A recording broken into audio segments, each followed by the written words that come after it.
All right. Well, thanks, the five of you, for jumping in here. Six now. So please ask any questions as we go through. Don't mind jumping into anything if I don't explain something or there's something you want to know about as we go. So this one is about detecting malicious activity in MS-SQL. My name's Tristan Bennett. I come from Perth, Western Australia, and work for a small company that provides security services to organisations within Australia. The GitHub at the bottom is a repository. It does have all the SQL scripts, the detections, the JSON files, and the metadata that we'll go through. So all of that is available to you if you want to go and grab that later on. SQL logging in 2024 is not something I thought I would ever be talking about. It's a technology that's been around forever. And what we found as we went through this journey was that we weren't able to get default logs out of it at all. There's just nothing there. It all started with a service called Hack the Box. So Hack the Box has vulnerable servers that they put up at regular intervals, and as a security services provider, we try and spend Friday afternoons doing Hack the Box. And the primary reason I do it is to find new ways of attacking things so that I can then translate that into our research environment, replicate those misconfigurations or vulnerabilities, and see if we can then detect an attacker abusing those.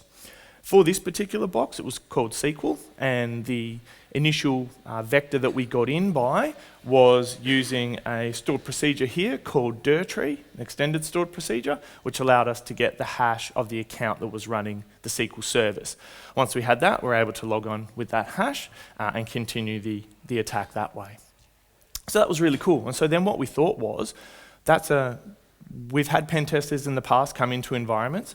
They move to MS-SQL because it usually holds a privileged position within a domain environment, or the accounts might, and we weren't able to see anything in the middle about what they were doing within MS-SQL.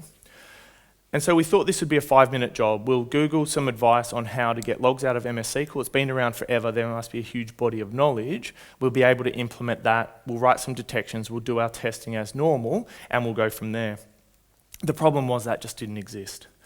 So for normal Windows, this is for on-prem servers, there's still millions of them out there. For Windows servers, it's all fairly well known. We have security logs, we're able to write detections, we have sysmon, we have EDR products, all those sorts of things. And so when an attacker attacks a Windows machine, if they're running PowerShell, batch scripts, remotely executing commands, relatively simple to detect a number of techniques. And the reason for this is there's a huge body of knowledge out there around configuring OS security events. And the left-hand, the picture there is from the Australian Cybersecurity Centre, which in Australia is a federal government agency that provides a lot of good technical advice about how to set up Windows security logging and then forwarding that to a log aggregator or a SIEM or something like that. We have sysmon, which can be deployed. We get device logs from Defender, where organisations have deployed that. And it means that Defender now is not only sending us alerts about suspicious activity, it's sending us the raw device logs that are at the same quality of sysmon, which is really, really high fidelity. And then we have other EDR products which can also send device logs. So lots of ways to get this stuff. The first two are free effectively. It's configuration and deploying free software. And the other two are paid for. But what we found with databases, with MS-SQL in particular, is once the attacker gets into MS-SQL, it's a black hole. There's no logging. We can sort of see some authentication at the start, and we may see the effects of what they execute on the other side, but there was nothing in the middle. And I think for a long time, for SOCs especially, and when we detect pen testers, we might detect 30 or 40 things, and we miss 5 or 6, and that's still a good day. But the 5 or 6 may then be in this SQL, MS-SQL black hole. We have had that. We know that has happened in the past with some of the testing we've had. And there's just not many detections that we can get, and they're not high quality. So authentication is very difficult just off authentication to ascertain the context and the intent of someone, whereas when you can actually see what they're doing and what they're executing, that's where we're able to determine whether it's malicious or not a lot easier. So we did the same thing. We Googled advice on setting up MS-SQL logging, and the vast majority came back, it's just products. It's just buy this, deploy this agent, that sort of stuff. There was not much good advice, well, there was no good advice on security config. Auditing's slightly different. There is advice on auditing, but generally the auditing type logs and the security logs that we need to detect attackers are quite different. There is some overlap. So then I did what everyone else has been doing lately and just ran them through AI and asked ChatGPT how to detect attackers in MS-SQL. And while there's a lot of words, there's not a lot of advice in there. It's very confident and it writes a lot, but the main points were detect unusual patterns of access, anomalies or suspicious patterns, and unexpected or unalerted. If it was that easy, if I could just write a rule and say, hey, tell me when there's unusual patterns of access, then I wouldn't have a job.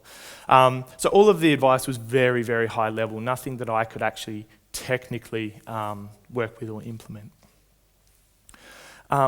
Going back to the default logging. So then we spun up SCCM, and we've got a few other products that run MS-SQL in the background, and had a look at what the default logging was.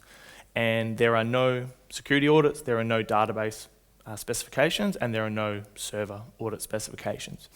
And what these are is the server security audit just tells it where to write the logs and turns the auditing on. It's very simple.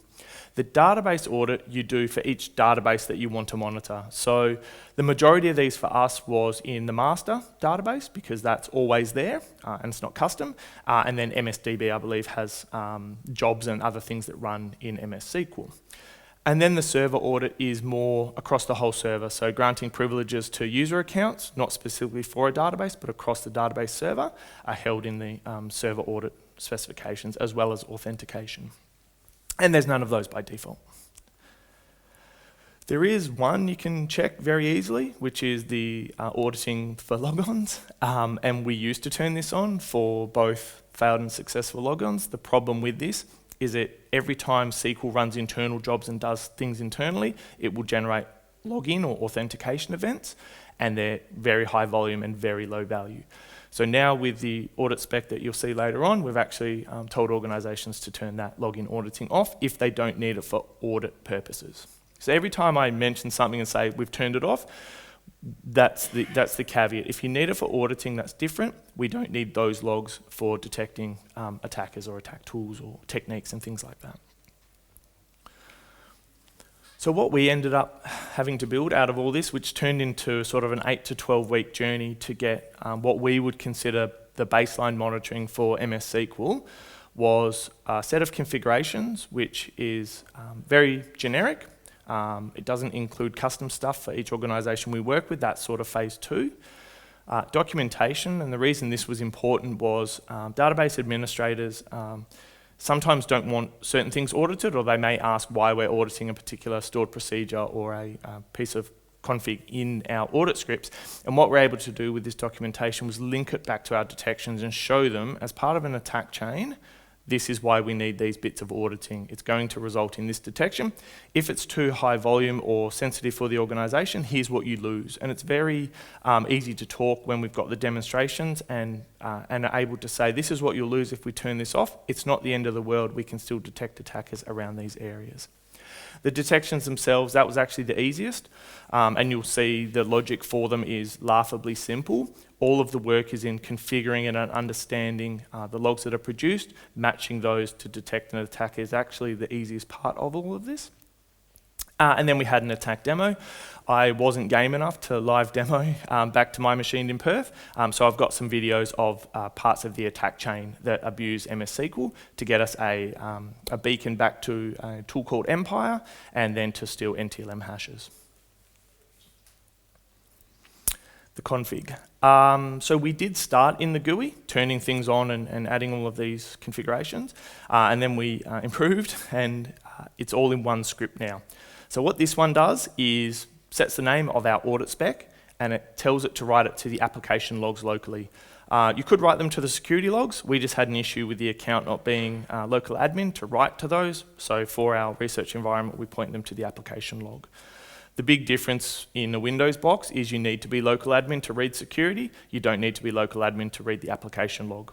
So if the organisation is particularly sensitive about what might be in these logs, write them across to the security logs and grant the SQL service account access to local admin. And it turns on the logging with that last line state on. If we didn't use the script, every time we make a change, we've got to restart the SQL services, whereas running the script actually restarts it in the background for us. So it did save us a lot of time, because as you'll see, SQL auditing is extremely specific, which is one of its downfalls. Here's the GUI to turn it all on. The reason I put these in is just so you never have to look at them again. This one's not too bad, it's easy enough to configure, but the rest are stay away type things. This is the database audit. So this is on master itself. As you can see at the very bottom, use master. So then if we were doing custom, and we'll show it a little bit later, we'll just use a different database and put our database auditing in there.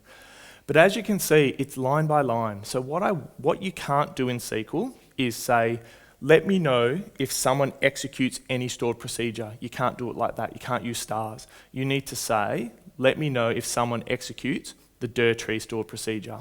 Next line, this stored procedure, this stored procedure, this stored procedure. Going through and doing that in the GUI, you just wouldn't do it. And as you can see, there's a lot there. And then we have by DBO. We also then need to replicate this config minimum of 3 times for guest and public access, just in case. Most of these stored procedures cannot be executed by guest and public, but we put that config in as insurance just in case there's a misconfiguration. Then it's extremely easy to spot when these are run, when they shouldn't be. The detail doesn't matter so much, but this is the entire script, and you can sort of see those repeating blocks that we had to do for the different user types in the database.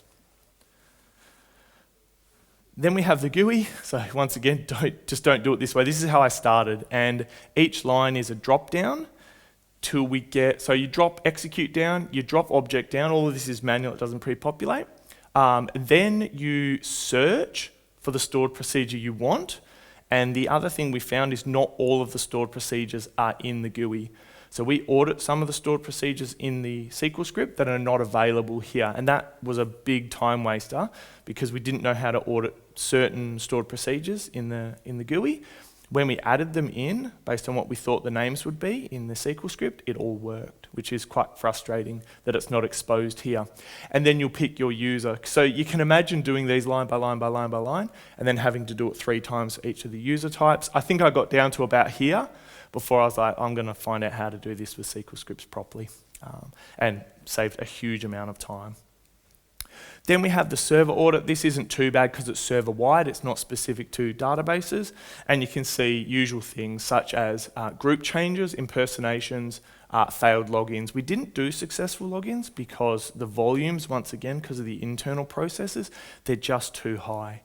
And if someone executes a stored procedure, we can infer that they have successfully logged in. The logon event to us didn't matter from a security point of view, but some organizations may need that from an audit perspective. So all of these only need to be done once, whereas the other ones, if we have custom databases, we need to do it for those as well.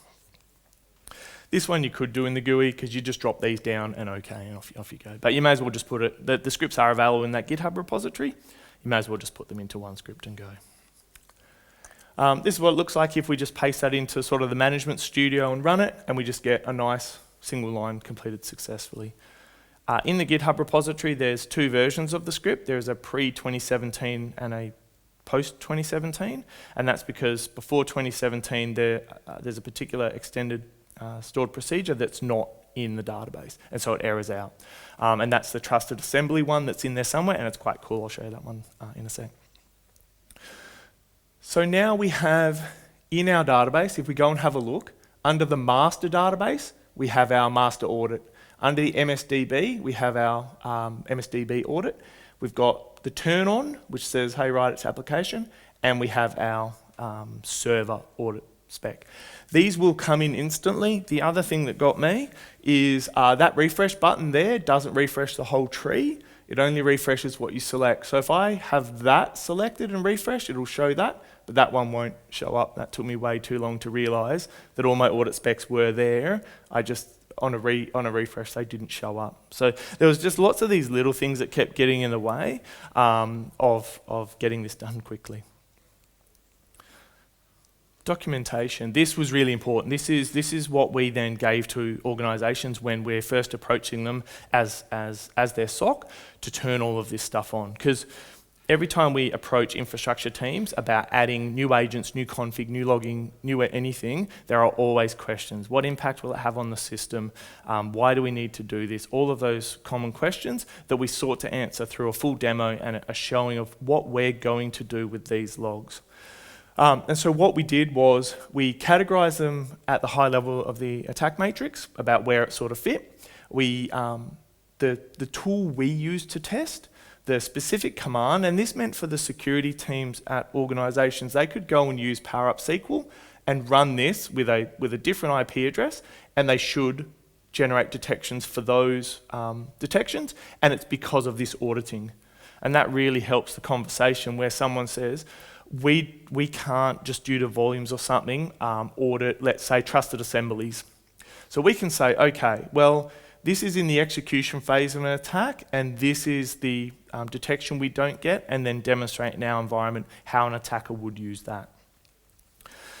So for each of them, we had all of these. These are all in, this is in a spreadsheet, but it's also in JSON as well. And so we'll have all of this information and where the EVIT is. And these are important for us in monitoring. They're all 33205s, but this lets us filter them in the platforms that the logs end up in.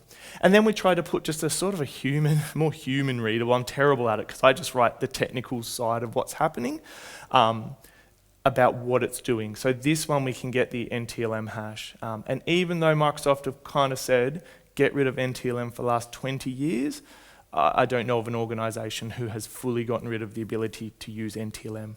And so NTLM hashes are still extremely valuable. And you'll get it whichever is running the SQL service account. The JSON we have for each of the detections themselves just puts it into the attack matrix here, CSC, a brief description. We have some other stuff that we use internally for our SOC around testing and some references. And the other thing that we can use this for is these go into our playbooks for our analysts. So it's all just sitting there nicely in JSON to be used later, however we need to.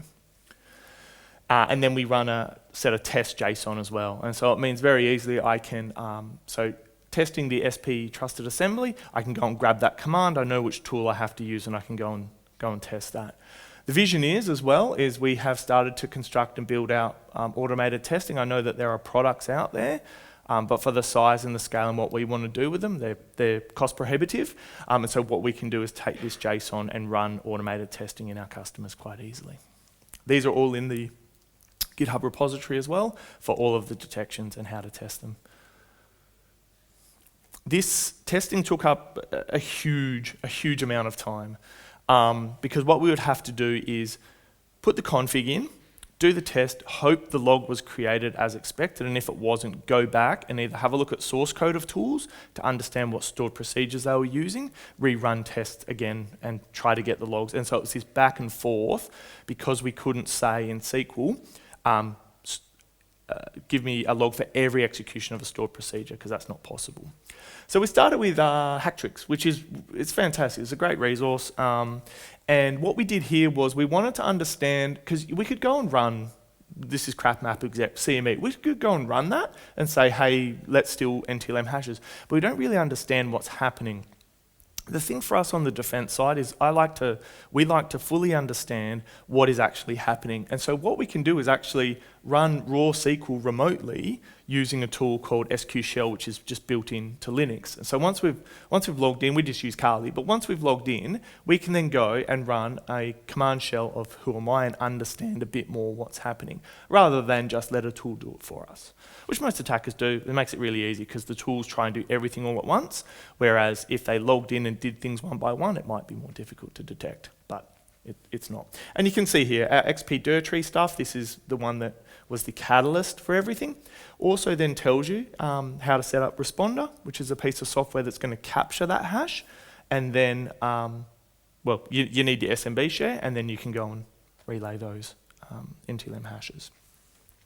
This is SQL Shell, it's just the man page for that, it's just built in. You can just execute raw SQL commands really easily from Linux, as long as you have a user that's allowed to log on. Metasploit, it's been around forever, has a heap of cool modules for MS-SQL, makes it really easy to do things and test, and all of these are open source, which meant we could always go back to source code if something, we didn't understand how something worked. Crack Map Exec has a few SQL modules as well, great tool, very easy to use. SQL Recon's built in .NET, and the reason we tried all of these different tools is they can all do the same thing, and they all do it differently. So we would use Metasploit to steal NTLM hashes and then use SQL Recon, and they might do it in slightly different ways or produce different data in our logs. And so then for each detection, we would see if the tool could do it, go back and test with each of these tools. So that one's .NET, built from someone that works at IBM Security Intelligence, really good tool. And then the last one was PowerUp SQL, which is built in PowerShell. So we tried to also pick things that were written in different languages because it actually makes quite a big difference sometimes to the logs that we get. This is where the fun begins, I suppose, the detections, and this is ultimately our goal. This is what we're trying to do, is detect attackers. And what we did is we focused on stored procedure use because there's a huge amount of power in those and there's lots of them. SQL queries themselves, so looking for password hashes, dumping out users, just recon activities that attackers will often do, because within SQL you can then find linked servers and you can find a heap of other things that will allow you to potentially move laterally through the environment through SQL, and in the past it would have been a black hole. No one would have been able, well, we wouldn't have been able to see what was happening. Authentication is interesting. It was the third one down. It's the usual though. It's brute forcing. It's enumeration. But what we find is when an attacker gets into a position to log in, generally there'll be a single auth attempt on SQL. They're not really brute forcing SQL. They may brute force users on the domain beforehand in various ways. Actual brute forcing SQL, we haven't seen it unless they're trying to just prove a point or get a detection raised. And then there's some others around config changes, because some of the stored procedures require a quick config change to use them, and so we can have a look for those, and privilege change. The problem with privilege change and config change is those are normal activities. They happen all day, every day. Executing dirty just doesn't happen every day. And so there's that value or that fidelity we get from the log, and we can understand this is probably malicious. Someone changing another admin's privileges, while it might be a query to a team, if it looks suspect, it happens all day, every day. So the first one we looked for around SQL queries was anyone looking for the password hashes, which are stored for all the local accounts in SQL. And so what I've done is, not so we all read it because it's a waste of time, but you can copy that out, it's not a picture. And so what I hate in presentations is where code is just images and I've got to type it out. But this one here, if you run that in a SQL database and you have the correct level of privilege, will return you all of the local accounts and the Windows accounts. The Windows accounts won't have their password. As we can see sort of here, it's a Windows logon, so there's no password. But SA, we get the password hash. That does have to be cracked, but if it's a poor password, which SA accounts from 10 years ago that have never had their password rotated might be, cracking may be trivial, and there's a good bet SA is reused across databases. Once you've got SA, you've got everything in that database. If you run that query as well in like Management Studio, you get a nicer table, and you can see here all the hashes. Yeah. If you've got those in your database, probably in trouble, but these are my test accounts, but you get all the hashes, and they're not salted. I just use different passwords. Actually, these ones might be salted. Domain ones aren't, these ones might be. So to detect someone querying password hashes, this is it, this is the logic, and this is where all the hard work, if you just look at the detection, you'd say, oh, well, that's really, really easy, and it kind of is. We just want a 33205, and that's just within our, within platforms, that's just a quick way to get the right subset of logs. Then we just want the statement to contain password underscore hash, and it's just not common. And if someone is making a query on a database with password hash, firstly, we're going to group by username and hostname. So what we can do later on is have a look, and if it's an internal process, we can look at any of these fields. So application name, users, those sorts of things, and say, okay, this happens all the time, don't alarm on this. But what you'll see here as well is this application name is that SQL shell. So if you're in an environment with predominantly Windows machines, and we see any query with SQL shell, it's probably a good chance an admin's doing something they shouldn't, or someone has access that shouldn't. The pitfall, the downfall of things like relying on that, it's a good rule that we can have in the background looking for remote execution of any query because of the app name, but it's attacker controlled. So if I use a different tool, now I've got this one. So a lot of this is we have lots of overlapping detections because there's no one detection for anything that will say you've been compromised. Different users, the query's the same, but this changes now. And so while SQL Shell is good, I'm probably never going to have a rule looking for the Microsoft SQL Management Studio executing queries. And so it's not about not having this rule, it's not relying on it. So this one's quite cool. As you can see, we get the statement or the SQL query that's run. And the beauty of these logs is we never get the return results because a lot of the initial organizations we worked with were worried that there'd be sensitive information in the logs. It never ever logs the return data, which is exactly what we want from a security point of view.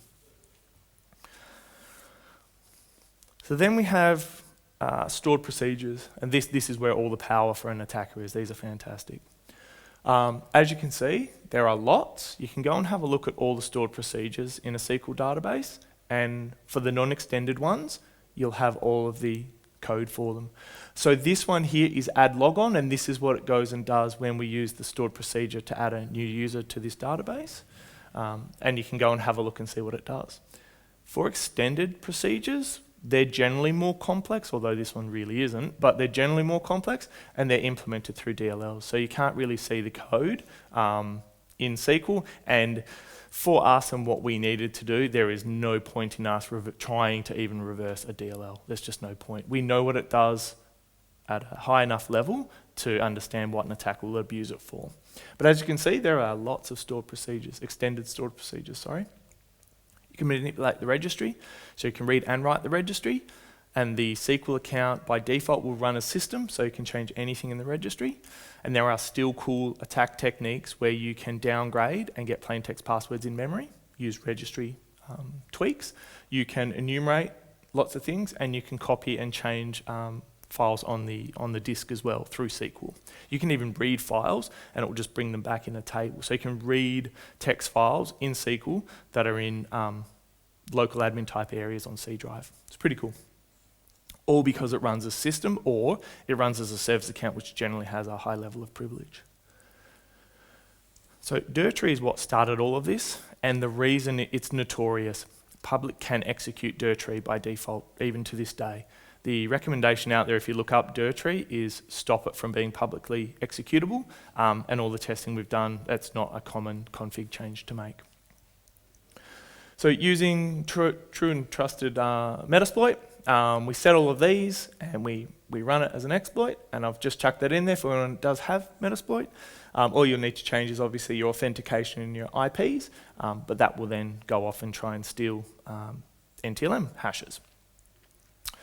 So then on another console window, we'll set up Responder, and that's what captures the hash. So Responder generally will set up an SMB share, fake SMB share, and the way V1 works is the SQL server actually authenticates to you without knowing who you are, hence we get the hash. So I've got a demo here of doing it. So on the right-hand side, this is just us using SQL Shell to jump into this SQL server as a normal user with a password. And on this side, I'm going to run a tool called NTLM Relay X. What that does is in this hosts file, I have 4 servers that I know about in the environment. And what this will do is it will relay them to each of those servers to see whether we can authenticate and steal creds. So we'll set that up. It starts all of the different protocols, and as you can see, there's lots we can abuse. This will be an SMB abuse though. And then on this side, we'll log in with SQL Shell. And it's just a command line interface like that. No autocomplete, no tabbing, nothing. Very rudimentary, but it works.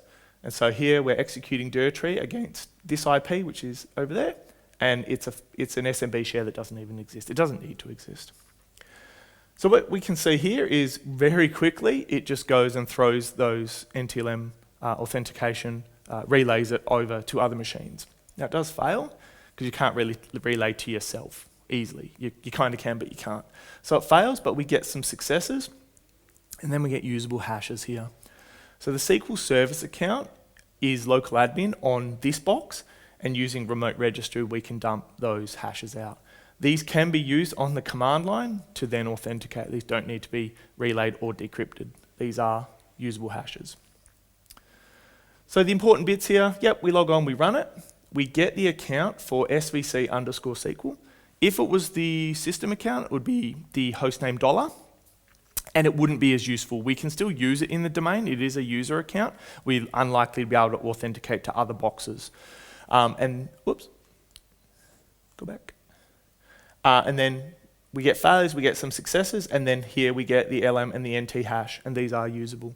So for organisations that have completely got rid of SMB v1 and the ability to authenticate with NTLM, these aren't going to be useful, but I haven't come across an organisation that has fully gotten rid of NTLM yet. Also, that's quite difficult to detect because remote registry doesn't log anything. So you'd be surprised at what Windows does and doesn't log. There are tools, but when I say we can't detect something, it's in pure logs. Having Defender CrowdStrike those EDRs, generally they're not going to be happy when we dump SAM with remote registry, but from a pure logging point of view, remote registry starts and stops, and that's all we see. So once again, the detection is laughably simple, but we're looking for a 33205, and the statement just needs to contain dirty. And the reason we start broad is so that we can understand for an organisation, if this never fires, we can leave the rule like that. If something is checking what the directory structure looks like, then we can fine tune our rules down. But there's no point starting from a narrow scope and missing things because it's burnt us in the past where we assume something. And so that's why the start of these detections is very, very simple. And for the stored procedures, the queries, anything above authentication, the false positive rate coming out of systems in big enterprises is very, very low. Once again, group by username and hostname, and depending on the SIEM or the logging platform that you're using, this can be useful for grouping things together and being able to search and using entities in Sentinel and things like that. So what it looks like when we look at the raw log is lots of data, and it's XML, sort of, but what they do is they just jam everything in the data tag down to there. It makes parsing quite difficult because this data is always different and it's not very well delimited. And so what we've done is where we need to, we'll either inline parse with regex or we'll change parsers to grab the bits out we want. But you can see there the user, the statement. So now we actually know our attacker IP too, which is quite cool, and we can go and hunt that down. But you'll notice this particular log doesn't have the application like the other one did. So if we run a query, we know the application. If we run a stored procedure, we don't. And there was a lot of that logging inconsistency where one log would have some really good stuff, another log might miss it. So that was quite interesting to us. Not enough to change it from the point of view of we couldn't detect something, but enough that it was quite interesting. Then, as I was saying, we're going through our tools. So we're running this, I think this one is PowerUp-SQL. So we're running the NTLM hash stealer, and my detections didn't fire. I was like, well, how many ways are there to do this? And Murphy's Law, if I think there's one, there's two. And so we can see that it'll either use dirty, which we're auditing, or it'll use does the file exist, because it does the same thing. It tries to connect to the SMB file share to see if a file exists. I wasn't auditing that one. So this is where we go back to our script. We add a specific line in for this exact stored procedure and retest, and then retest it across other tools. And it was fantastic that these open source tools exist. And what we found is attacker tools, open source, fantastic. The defending tools, closed source, paid for, hard to get. If attackers and researchers on the red side charge for their tools, I wouldn't be able to do half of my job. So this stuff was absolute gold to be able to go in and have a look at source code. Command shell, this one's good. You run commands, which is what every attacker wants to do, right? If we're talking about ransomware gangs, and they're the most likely threat, especially for organisations in Australia, they're gunning for domain admin as quick as they can to put their software across as many things as they can to get that ransom. If they need to go through SQL and run commands, they will. Generally, there are easier ways. But we can see here, I can run a full command on Windows to see what account I'm running at. This is running as a local account, which tells the attacker a lot about what they could do with that account versus a domain account or versus system. So instead of just running a who am I, because everyone runs who am I in calc, there's a really cool technique where if you resolve hacks.seamlessintelligence as a text file, this is what it returns. That's base64 encoded PowerShell to try and kill Defender. It won't work, but it tries its hardest. Who am I and a calc, because everyone loves popping calc. Now the beauty of this is if you can pipe the results of this lookup into PowerShell and it will just run it. And it's such a cool way to run commands while never actually having to specify them on the command line. So what we do as part of this stored procedure is, once again, this is just text, but we log in, we execute command shell, and we pipe in a random, because that text file will come back in a round robin order, and we just pipe it into PowerShell and run it. So we're either going to get a defender, kill, try, who am I, or calc. The output for SQL Shell isn't great, but it doesn't really matter. It gets the job done. And we can see here, we tried to set MP-pref, which is one way to kill Defender, and we often see that as just a default in an attacker batch file. They will just try and kill CrowdStrike, AMP, Defender. They just try them all. It's so easy to find because on initial sort of compromise, they don't know what EDR is on there, so they try them all. So we see this a lot, set MP-pref. It's a really, really easy rule to pick someone trying to kill Defender. And that's what it's run from a DNS lookup, which is really cool. And it runs it then out of the SQL account. The other things that got us time and time again is I could not get that last command to work with this tool, with CME. Due to how it escapes, I couldn't get the PowerShell in there without it being escaped. So I got errors, and I thought it was my syntax, and it's one of those you go around in circles. It's actually the tool. I cannot get a combination of the quote types to get it to run. So that took way too much time. Then you go down and you can actually just run commands with CME. So it actually does work. You just can't do some of the more complex stuff with that particular tool. And this one here, we get back the username. I don't know why the password's in there because I gave it to it. It's not normal to get a password back. Once again, detection, just look for command shell being executed. It just doesn't happen because this is not to execute things within SQL. This is for SQL to execute things on the Windows host. It's just not normal. I would say if I could have any rule, dirty and command shell, and you've got SQL covered. This is what we got. I just thought I'd show the different ways. So last views of the raw logs was in our scene platform. This is what it looks like in the event viewer itself. It's the same, and we get the statement there. We get the server I tried to attack and all the other bits and pieces. And once again, no application for that one. This is the one I like the most, trusted assembly. This is fantastic as an abuse mechanism. Took way too long again, but that's the story. That's the story of all of this. Took me a long time. So for any devs that are used to using PowerShell and .NET, it's really easy. Sorry, it's not really easy for me. It's really easy for the devs on my team to go and make this into PowerShell because it just wasn't working. When I ran it in PowerShell, I could see why it wasn't working. And the difference is within proc, giving it the file name of command, if we go back one. So I've got here file name is command/C and then give it PowerShell. But that's not the file name. It would just bomb out. It just wouldn't work. What I needed to do was file name is command, then I pass proc start info arguments and pass it the PowerShell that I want. Then it started to work. But of course, compiling this and running it remotely, you don't get any errors back. It just wasn't working. So then we had to spend the time, convert this to PowerShell. So now I can very easily, because of my colleagues, go and test executing other processes in PowerShell, which will translate back directly to a .NET executable, which is really useful in some of the testing we do. This is then a base64 encoded Empire payload. Empire is a command and control framework written in PowerShell, really flexible, really easy to use, and great for attacking Windows because PowerShell is there. So what we'll show here is on the left, we have Empire.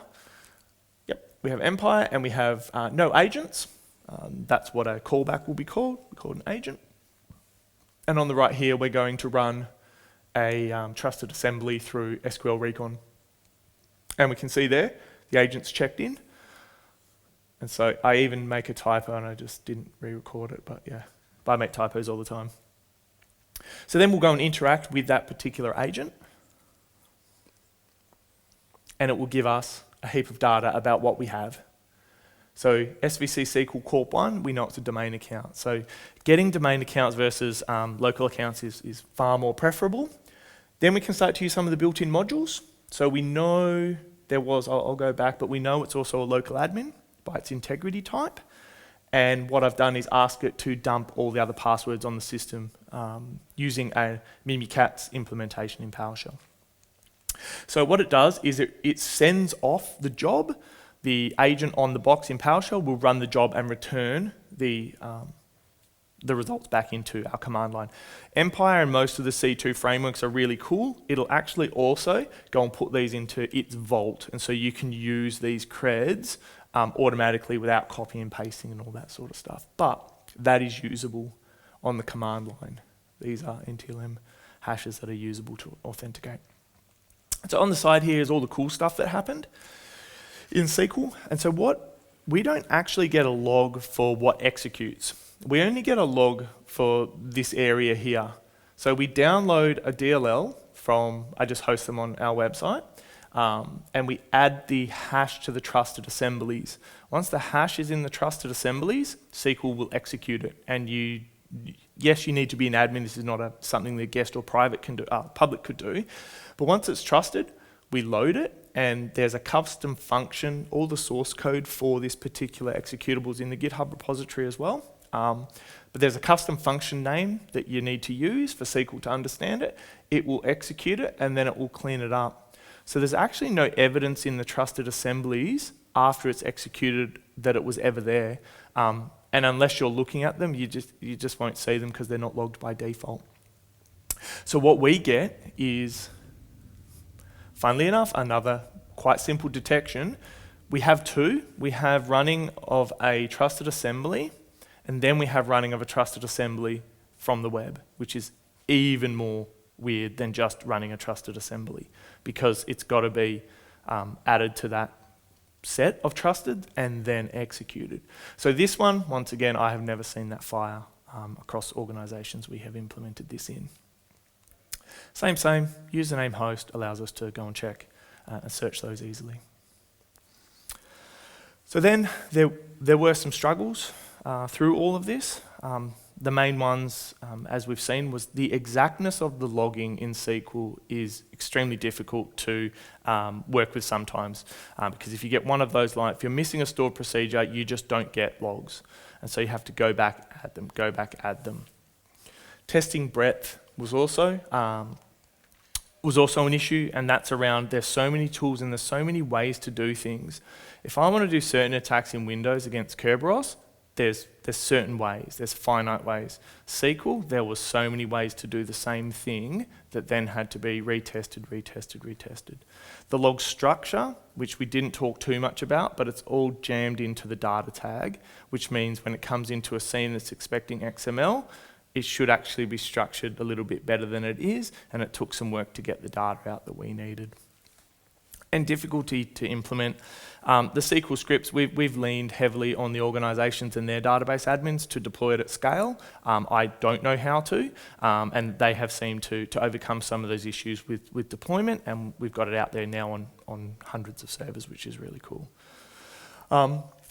So the exactness of logging comes back with these sorts of things where we have to go into the source code to even understand the stored procedure that was being used for a particular module. Sometimes there's 10, 20, 30 modules for SQL, and we had to go in for that. We didn't do all 30. This is an ongoing bit of work, but where we thought it would be in an attack chain, we would go in. So now I've got to add that stored procedure and add job, go back, retest, retest, retest. The overall testing breadth you can see, so we tried to map out how it could be used from compromised creds and what tools to, all right, that's in master. Those ones are in MSDB, so separate auditing and separate testing. This one, so this is just a silly example, but select payroll drop table. Those sorts of things, that then goes into that custom arena of what's important to the organisation that is outside of the defaults. So this is more looking for someone that knows the org and knows how to and wants to hurt them. This stuff is for a more generic attacker that doesn't really care about the data in the database. They're using the database as a jump point into the domain. As you can see, lots and lots of different things, and then we get our C2 beacons and our Active Directory escalations. regex, for anyone that has done regex, my regex is terrible. You can see up there, 22,000 steps. There's a lot of steps for regex, but this is the problem. Because it's not structured correctly, as XML or JSON would be, it's quite expensive. Now, we did get it down, but we've got to go through all of this, and unfortunately, we still wanted the host name, which was right down the bottom. Now, for regex, it just means we're stepping through all of the data to get it there. But my absolutely horrible regex at 22,000, we got that down much further with competent people. And then actually deploying it at scale. We're getting feedback from the orgs we work with about how they have done this, because just manually pasting this into every database probably isn't feasible, but I'm not sure how they've done that at scale. But that was another one to overcome, because you can't just use a group policy for this as far as I'm aware. And then lucky last, we had an organisation that was pre-2016, and you need a certain license to even turn the logging on. So then there's some caveats. It's all good in 2019, as we can see, it's all ticked. But back on 2016 for database auditing, you needed SP1, and then before 2016, which is still out there unfortunately, you actually needed a license grade to turn on logging, and they didn't have that. So they either had to go to 2016 or 2019 or up their licensing. Next up for us is custom application logging, and surprisingly, and it's OT, it definitely applies. So for custom stuff, what we do here is, we've been talking about master and MSDB, but let's say logarithm, these are all custom databases. So if we know, now, and this is a body of work that's going to take longer, but if an organisation knows about their databases and what's important to them, we could say for the alarms, instead of using master, use logarithm alarms and set our audit policy on these custom databases. It's a much longer journey because the organisation firstly needs to know where the data is they care about technically deep in here, and then what tables we're looking for on queries, and then who should be querying them, who shouldn't be. Because service accounts are going to be querying these all the time. Normal user accounts, maybe not so much. So that's where we're going next, as we've put out the what we call the baseline of auditing, then going into the custom stuff for everyone. This one really surprised me, and I'm sorry I don't have more content on this because I would love to do a whole talk just on this. So Mandiant put this out in May last year, and we were reading through it, and what we found extremely interesting, firstly, was the fact that MS-SQL servers would be in an OT report related directly to control units and that sort of stuff. And what Mandiant's advice was to enable, I left their word, I'm not sure it's a word, enable the usage of SQL extended stored procedures. Now, going back through everything we've been through, there's lots of stored procedures, but it does say for shell execution. So we could assume it's command shell, but what's missing, and it's still good advice, we could turn on XP command shell and understand or get a detection, but I've got no idea what we would be looking for in that command. And obviously to Mandiant, and it's their IP, and I haven't been able to get anything out of even the Mandiant people that I know, so I'm hoping to get some more information about what it actually executes, because according to the paper, when the attackers got onto MS-SQL, they're able to directly perform commands on the RTU from SQL. And that's how it actually works. I was very surprised by this. So I'd love to have more on this, and we're working towards that, but I did find it to be an extremely interesting use case for SQL monitoring against OT networks. And more we see OT networks that have domains and Windows servers for control, and there's lots of them. We treat them the same as a normal domain for monitoring. The same sorts of things around Kerberos abuse. If they're running certificate services, there's all of these things that can help compromise a domain, and OT is no different. It's just a bit easier because there's no users, apart from admins. Everyone's an admin, which adds another layer of complexity. So yeah, hoping to get more on that, but I haven't been able to get anything back from Mandy yet. So as I was saying through the talk, all of the stuff is up on that particular that GitHub repo, and it will have this one here is the CS file to build the trusted assembly executable that you can then run in SQL. And as I was saying, it's part of it. I'm pretty sure I've got the attribution there because I didn't come up with it, but the custom function name is the key to getting that to run, and then you're able to go off and run all the bits and pieces there. Any questions after all of that SQL stuff? So now I guess a lot of those attacks aren't relevant for Azure SQL, but still the same auditing framework is available there, or? We didn't test into Azure SQL. If it's the same as SQL, which I doubt it is from a structure perspective, some of it will carry over. But there are also better products for monitoring Azure SQL. Yeah. Same as Oracle, we haven't gone into those other database techs as well. This is very specifically for on-prem MS-SQL. Yep. Awesome. Well, thanks everyone for coming and listening to me talk on about SQL.